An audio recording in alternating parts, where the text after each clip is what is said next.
The Summer I Turned Pretty is coming close to an end.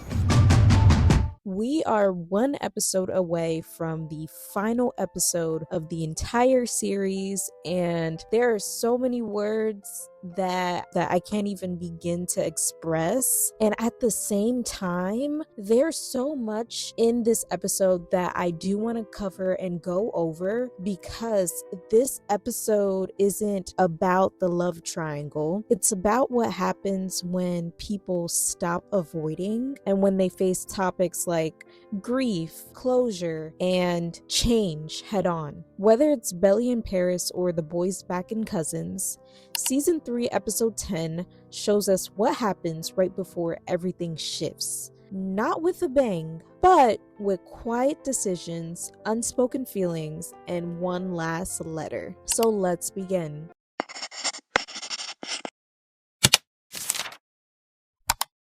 Belly's Paris life. The episode opens with Belly leaving a voicemail for her mom. It's now Thanksgiving, which means months have passed. She's still in Paris, living with her roommates. Her French is broken. Her jobs are under the table. She's struggling, but she's making it work. And there's a scene when she's making stuffing and explaining it to her roommates, but none of them are interested. And it becomes clear that she doesn't really fit in there, not fully. Still, she is trying. Later, she FaceTimes Taylor and she lies by saying that things are better with her roommates and that her jobs aren't bad. But as viewers, we see the truth and we see that she feels out of place. Taylor and Steven, no more back and forth.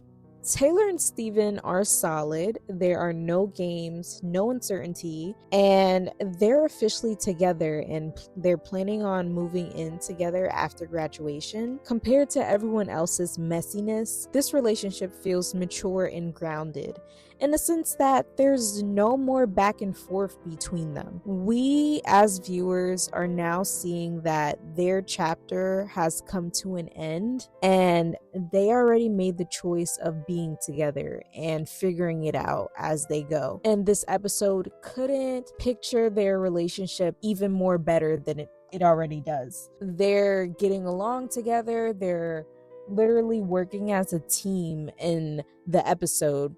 We're seeing in certain scenes that are playing, and their chemistry is there. They're always touching one another. It's cute. Like, finally, there is a happy ending for Taylor and Steven. The closure phone call between Belly and Jeremiah. Belly and Jeremiah finally talk, and what makes this scene so powerful is how realistic it is. Belly leaves a loud room to find somewhere quiet, and she's sitting on the edge of a tub, I believe, and she takes the call from Jeremiah because she knows that basically that might be her last chance. That might be her only chance, because he's been ignoring her and now he's reaching out, so she's definitely not going to miss it. Meanwhile, on the other hand, Jeremiah's in the kitchen, which is a busy and loud space. But for him, it feels safe to him. Throughout the season, we've seen that the kitchen is where he feels confident. We as viewers have been getting key clues that he loves cooking, like he has a passion for being in the kitchen throughout certain episodes within the season. For example, when we go back to earlier in the season when Belly was getting their wedding cake, and Jeremiah was very particular with how the cake was supposed to taste, the flavor of it. So it's really cool how they're still tying this in to essentially his identity and his character outside of Belly. This is who Jeremiah is, and as viewers, it's really cool to see because he's in his element. The contrast between those two scenes, the one of Belly in the bathroom and Jeremiah in the kitchen, also tells us everything. Belly kind of needs her clarity in that moment, and Jeremiah needs comfort, but altogether they both need closure. They both say to each other that I should let you go, and by the end of the call, it's clear that the chapter between them has closed, and the guilt, the waiting, the uncertainty, it's done. Denise's feelings for Jeremiah. It's subtle, but it's there. Denise has feelings for Jeremiah and he doesn't notice. There's a moment in the episode where he asks if he can stay at her place after he's basically kicked out by Steven and Taylor. And Taylor says to Denise that Jeremiah basically cooks in his boxers, like he sleeps cooks, something like that. In that scene, we can see that Denise basically blushes and she looks away and stammers a little, but she agrees to let him stay, and then she also helps him pack. And then later on in the episode, they have like this heart-to-heart conversation. You see her eyes, the way they look down and disappointed when Jeremiah basically acknowledges her as a good friend, and he's saying to her that she's been a really good friend to him this whole time. And then the camera pans to her eyes and you just see that she looks down, and she basically just looks really sad and disappointed that those were the words that came out of his mouth, that's how he views her. So my theory with them is that possibly in the final episode, there could be a scene between these two where we see them actually getting together, or maybe we see a kiss between them. Maybe their story won't end in a way that we actually don't know what's going to happen. Maybe it won't be open-ended. To Jeremiah's confrontation with Adam. For the first time in 3 seasons, Jeremiah truly stands up to Adam. Adam threatens to cut him off financially, and Jeremiah says, "Then I don't have to listen to you anymore," and he basically walks away. Jeremiah's character already feels second best to Conrad, but in that moment it just shows how much Jeremiah has grown as a character, because he's finally speaking up for himself and he's choosing when to walk away from things that he feels no longer serves him. And we're just seeing in this episode, he's getting closure in different avenues, in different relationships. He's getting closure with Belly, with his dad, and realizing that he doesn't want to live up to his dad's expectations. He doesn't want to live in his dad's shadow. He's realizing that he wants to do his own thing. And then finally, too, we're going to see him sticking up to Conrad, which I'm going to talk about further. But this episode, although it's focusing on Belly's life in Paris, it is also focusing on Jeremiah's growth as a character and his ways of closure in this episode that are going to help him with his growth. Jeremiah's grief conversation with Denise. Later, Jeremiah tells Denise that losing Belly hurt more than losing his mom. And because at least with his mom, she's gone, but with Belly, she still exists, and he has to know that she exists. You know, she's going to move on. He's going to do his own thing. And in that moment, it's a raw moment, because Denise understands, and Jeremiah is finally feeling like someone's understanding exactly how he feels, and she's listening to him without interruption and also commenting where it's necessary, and for once he's heard. This scene shows the layered grief that comes with losing someone emotionally but not physically, and how confusing that kind of heartbreak could be, because grief is so broad. We can grieve someone that has actually passed away, just like the boys have been grieving Susanna, and at the same time we can grieve a relationship that was once something that we had.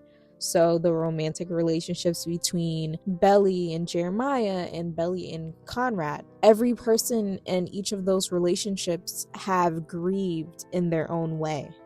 And then we cannot forget Antoine, the Paris what if. Antoine is Belly's new Paris love interest.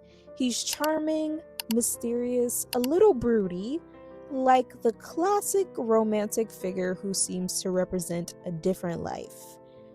During a Christmas Eve bet, he wins the chance to spend time with Belly. She could have declined, but she agrees to go, even though he technically lost the bet, but she just pushes herself to go and spend time with him. And there's an energy between them that's not very intense, but it's present. There's an attraction there. And the storyline feels kind of like a red pill, blue pill setup. If you've ever watched Netflix's Look Both Ways movie with Lily Reinhart, this is exactly how it is. If she stays in Paris and she chooses Antoine, then this is her new path. New friends, a new language, a new version of herself. And then there's another version of Belly who's completely different, that maybe goes back to the United States and say she chooses Conrad. That story, that dynamic, that Belly, it's completely different than the one that would be choosing Antoine. So it's really cool that we're seeing Belly's character development, because we're seeing that she's growing into more of an independent character and just figuring things out on her own, and also just giving herself grace to mess up and still just be able to figure it out and be surrounded by people who are a breath of fresh air and who kind of remind her that she doesn't have to take life too serious. At this point in the season, this is exactly what she needs to continue to grow into the character that she's supposed to be. Whether we know it or not, like, this is truly what she needs for that growth. Portrayed so beautifully as well. The only thing that sucks is that truly the next episode after this is the final episode. That's the only disappointing thing about it, if you really think about it, because this could kind of continue a little bit more with Belly discovering herself, but ultimately the series could end in various ways. It could stick to the book, or it could kind of go into a different direction. So ultimately, we're just going to see how this series ends. Steven's arc with Adam. Steven and Denise have been secretly building a company while working for Adam, and Adam confronts Steven, but he isn't angry. He actually respects the risk that they took. Steven, however, quits on the spot. Adam wishes him well, but it's a full circle moment between them, considering that Adam helped Steven in season 1 land opportunities at the country club that eventually helped him get into Princeton University. There's a strange loyalty there, even when Adam is a character that for us is supposed to be hard to like. We're seeing parts of this season that humanize Adam and make him a likable character and make us see him as someone who's actually not all that bad. And that's what I really like, because a lot of the times in media, there's a character that's similar to Adam in a movie or in a TV show that's basically like the friend that no one generally likes, but they keep around because this friend keeps it real, this friend has a big heart, this friend may be a pain in the ass, but they still mean well at the end of the day. And that is basically what Adam's character is to Laurel, to John, to Susanna, that friend group that the four of them had before, say, they had kids. And even now, he's being a good role model and a good figure to Steven and helping out his best friend's kids, because that's just what he does for the people that he cares about. He's just loyal. Jeremiah and Laurel's car scene. Jeremiah pulls into the driveway during Christmas dinner, but he can't bring himself to go inside. There are too many memories of Belly and Conrad at the house for him. It's too much pain. And what I like about this scene is that Laurel notices him in the window and she joins him inside of the car, and he's talking to her. They're having a conversation. He's opening up and telling her that he thought that he could handle it and he thought that he could go inside, but he can't. You know, he's still grieving and it still hurts him. And she's listening to him and she's being that nurturing figure that he needs in that moment, because he no longer has his mom. And He's taking that moment also to apologize to her for their last interaction and how he snapped on her.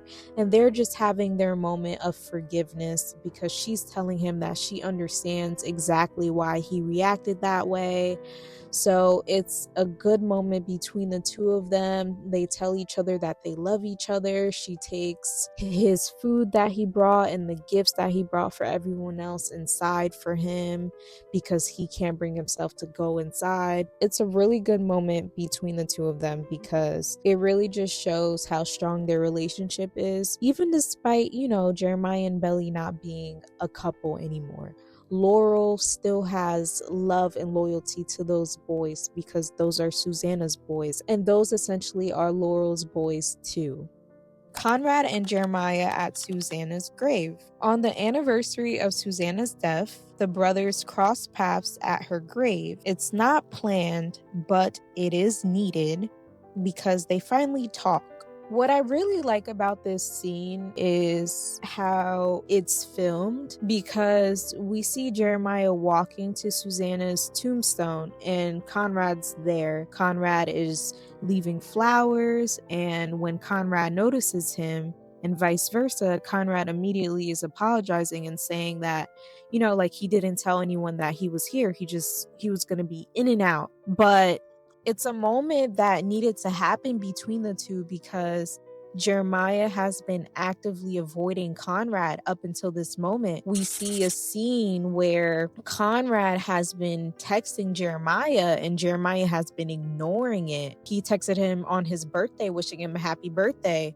Ignored. He texts him on Thanksgiving, wishing him a happy Thanksgiving. And Jeremiah is just reading the message and he's ignoring it. But finally, in this moment, it's like they can't ignore each other forever anymore. Jeremiah admits to Conrad that Belly was his world. He was my fucking world.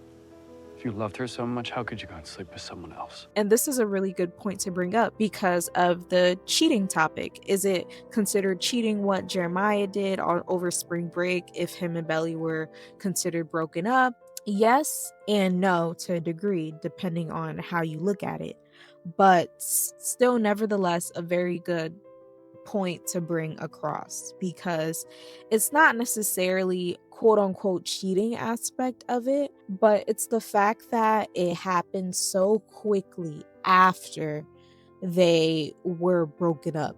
It doesn't matter if they were broken up for 2 days, 3 days, a week after, say for example, that is the timeline of it. I don't remember exactly, but say it was like a week after they broke up and he's already sleeping with someone else.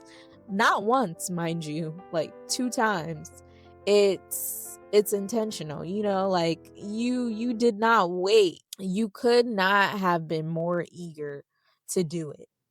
Jeremiah and Conrad argue, but they also acknowledge the promises that they made to their mom. What's also good about the scene is that Jeremiah and Conrad go a bit back and forth with each other, but they also acknowledge the promises that they made to their mom and how they both failed in different ways. This is great because the hypocrisy from Jeremiah's end is actually acknowledged, and he realizes that he did not keep his promise of not letting anything get between him and Conrad. Jeremiah admits that he read Belly's feelings for Conrad over Christmas years ago. Conrad points out that Belly isn't something to be taken and that the wedding was only going to happen because Jeremiah was afraid of losing her. But despite everything, these two land in a place of mutual understanding. They're not fully healed, but they are finally honest with one another and they're hearing each other.